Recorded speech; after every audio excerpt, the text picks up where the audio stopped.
Hi friends, welcome to my channels. आज हम बात करेंगे सोलर रेडिएशंस के बारे में, जो कि होता है सौर विकिरण। ये सबसे इम्पोर्टेंट है यूपीएससी के लिए, स्टेट पीएससी के लिए, क्योंकि डिस्क्रिप्शन के लिए बहुत ही ज़रूरी हो जाता है। तो चलिए स्टार्ट करते हैं।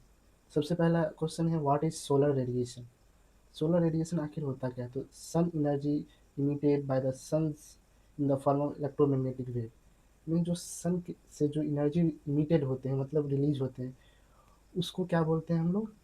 Solar radiations. और ये कई फॉर्म में क्या होते हैं? इमिट होते हैं। जैसे इसमें कई प्रकार के होते हैं, जैसे अल्ट्रावायलेट रे, विजुअल लाइट, उसके बाद infrared, gamma rays, x rays ज़्यादातर निकलते हैं।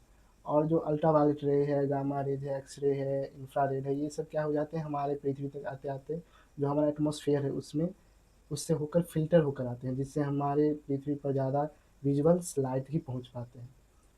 और इसमें जो ये रेडिएशंस है, ये रेडिएशंस किस फॉर्म में होते हैं? तो रेडियो इलेक्ट्रोमैग्नेटिक वेव्स होते हैं, जो कि किसी भी मीडियम, मतलब इसके ट्रैवल के लिए कोई भी मीडियम की ज़रूरत नहीं होती। जैसे लाइट ट्रैवल करता है, उसी तरह सोलर रेडिएशंस भी क्या करते हैं? ट्रैवल करते हैं, जैसा कि आप लोग पिक्चर में देख रहे हैं। उसके बाद बोल, व्हाट इज इंसोलेशन। तो इंसोलेशन क्या होता है और जो सोलर रेडिएशंस क्या है, इन दोनों में बहुत अंतर है। सबसे पहले जानेंगे इंसोलेशन क्या है। Insolation, incoming solar radiations received by the earth surface. जो अर्थ सरफेस के द्वारा जो सन्स की किरणें आती है, वो रिसीव होते हैं अर्थ सरफेस के द्वारा। तो जितनी रिसीव होते हैं उसी को क्या बोलते हैं? इंसोलेशंस। और लेकिन जो सन है वो ज़्यादा मात्रा में क्या करते हैं? सोलर रेडिएशंस इमिट करते हैं, उसमें बहुत सारे गैसेज होते हैं। तो इंसोलेशन को हम लोग टोटली सोलर रेडिएशंस नहीं बोल सकते, क्योंकि जो सोलर रेडिएशंस है वो सन के द्वारा इमिटेड टोटल रेडिएशंस है।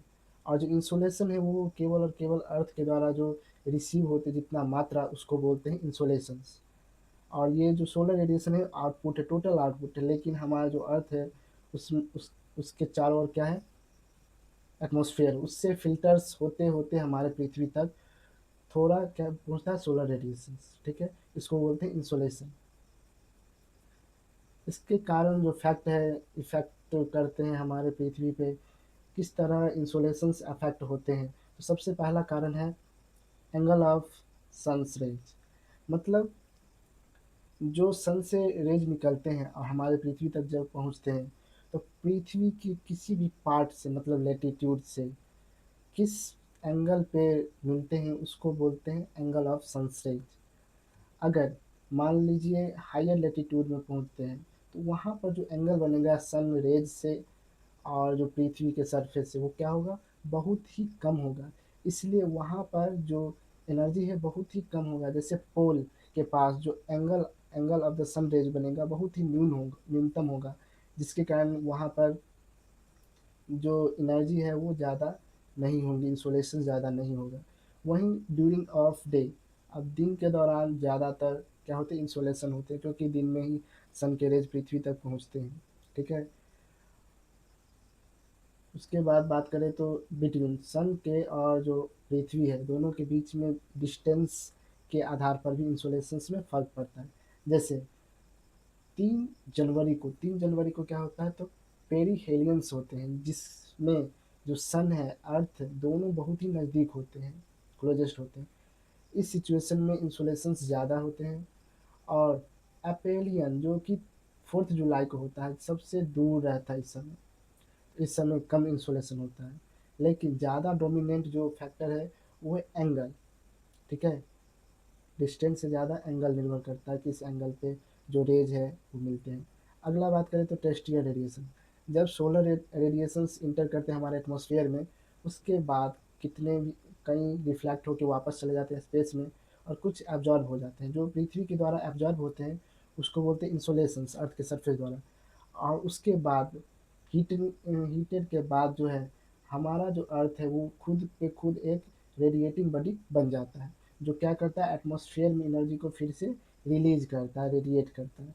किस फॉर्म में? तो लॉन्ग वेव फॉर्म में। जो इंसोलेशन है, सोलर रेडिएशन है, उसका वेवलेंथ शॉर्ट वेवलेंथ होता है। और जो टेरेस्ट्रियल रेडिएशन से लॉन्ग लॉन्ग वेव्स होता है। ठीक है। और इस प्रोसेस को क्या बोलते हैं? टेरेस्ट्रियल रेडिएशन, क्योंकि हमारे टेरेस्ट्रियल मतलब भूमि से क्या होते हैं, एनर्जी रिलीज होते हैं और एटमॉस्फेयर में जाते हैं।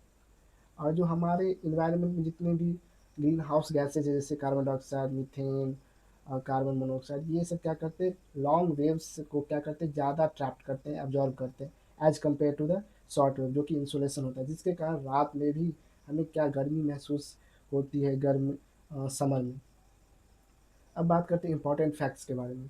तो reflection, refraction, absorption and scattering, ये तीन प्रमुख इवेंट देखने को मिलता है जब हमारे एटमॉस्फेयर में सन्स रेज इंटर करते हैं।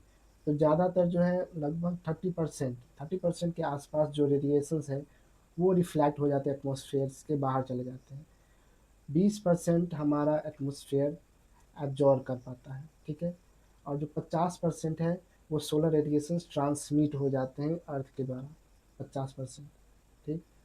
उसके बाद एल्बेडो इफेक्ट, एल्बेडो इफेक्ट में क्या होता है, एल्बेडो इफेक्ट तब कहते हैं जब reflected amount of radiation, albedo effect होता है मतलब कितने अमाउंट जो रेडिएशन के हैं वो रिफ्लेक्ट हुए, उसको बोलते हैं एल्बेडो इफेक्ट, ठीक है। तो अर्थ का जो एल्बेडो इफेक्ट है वो है 30%, मीन्स 30% के आसपास क्या हो जाते हैं, रेडिएशन जो सोलर रेडिएशन है वो रिफ्लेक्ट होकर वापस स्पेस में चले जाते हैं। उसके बाद बात करें हमारे अर्थ पे एल्बेडो इफेक्ट के बारे में, तो स्नो सबसे हाईएस्ट एल्बेडो इफेक्ट दर्शाता है, वहीं फॉरेस्ट सबसे कम। अब बात करें स्कैटरिंग की फिनोमेना की, तो स्कैटरिंग के कारण हमारा जो स्काई है ब्लू नज़र आता है, क्योंकि जो हम ब्लू रेज है, ब्लू रंग का जो वेवलेंथ है उसकी वेवलेंथ ज़्यादा होने के कारण स्कैटर्ड ज़्यादा होते हैं, ठीक है। जिस क्योंकि ये रिजल्ट स्कैटरिंग के थ्रू, और जो सन राइजेज एंड सनसेट के समय हमें सन रेड या ऑरेंज देखने को मिलता है, ये भी स्कैटरिंग का ही परिणाम है।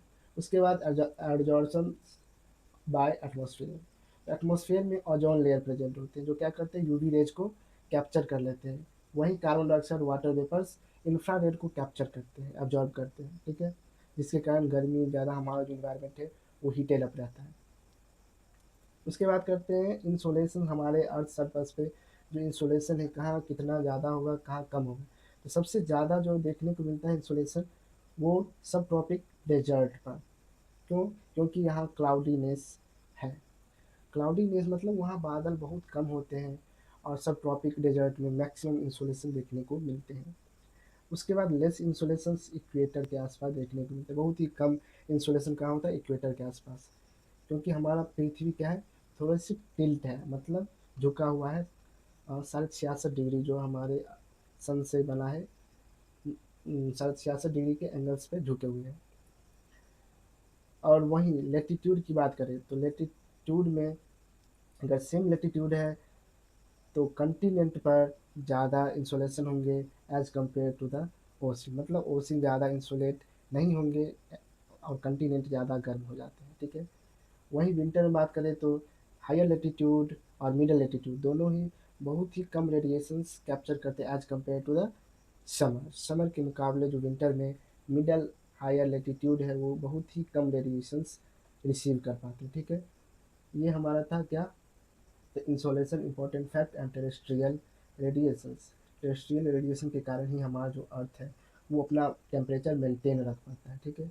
अगर वीडियो अच्छी लगी हो तो लाइक करें, सब्सक्राइब करें और अपने दोस्तों को शेयर करें। Thank you for watching. जय हिंद।